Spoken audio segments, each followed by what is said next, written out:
what's up, friends? So back to electric guitar. Last video we talked about just an overview of keeping just a tone that fits in the pocket, kind of keeping it in this decade, and just even in general, our style preferences. A lot of times we have to throw them to the side to really fit what fits the song. And so I wanted to go over some practical stuff. This isn't going to be all inclusive. Thankfully, again, like I said in the last video, we can lean heavily on guitar tutorials. So if we put a tutorial up on our scheduling app, Elvanto is what we use. Planning Center might be what you use at another church, but usually we're putting up a tutorial as one that we're endorsing. So you don't have to go and search for other ones. If we put one up, it's usually that's what we're wanting you to do, not what somebody else has shown. And usually we're going to play, we give a little leeway there, but that's going to hold the main melodic pieces, because that's what you do as an electric guitar player. Most of the other instruments, other than keys, are just going to be holding down a lot of rhythm, and sometimes you're just going to be doing that as well. Sometimes you'll be on EG2. Sometimes we'll have two electric guitar players. Sometimes just one. But all this stuff kind of pertains to everything. But you just want to find your place, and sometimes you're carrying that melodic piece, and so just knowing when to be when to be up, when to be down, how to set your tones. It's just being aware of those things. So some quick stuff. First thing that's hitting my head is talking about swells. So I think finding a good.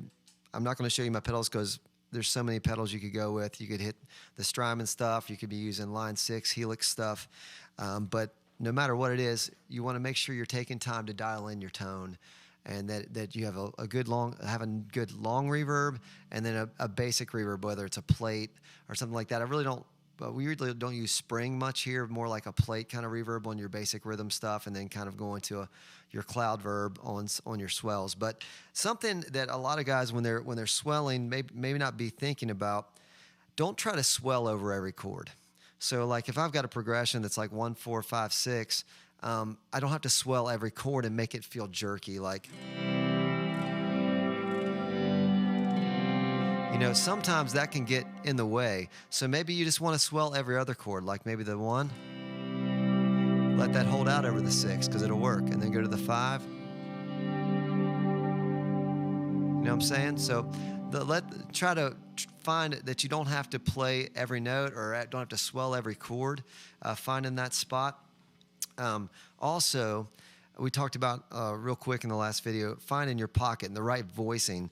And a lot of times you're just going to find that on a video, on your tutorial, but knowing the major scale and having a place to go sometimes is a great thing, so that you're not just playing. Like, first of all, let me back up.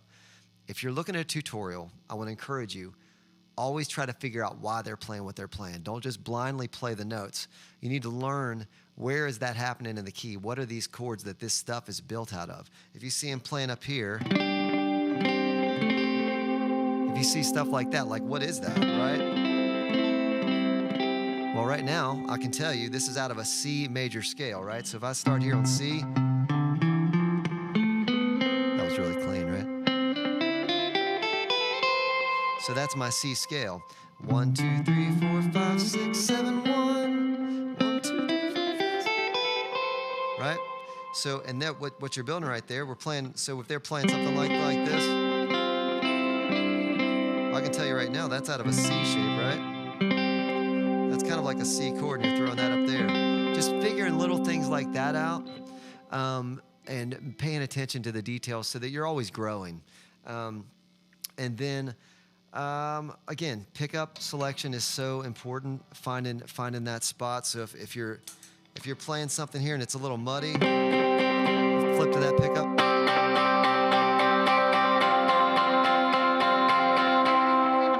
So that's that. And last but not least, guys, this. Don't be too proud to use this. It's very important, and we'll go over that in another video. But this, I used to hate it, and I said this was a no-no for electric guitar players. You never do this. But now I believe otherwise. I will tell you why in the next video.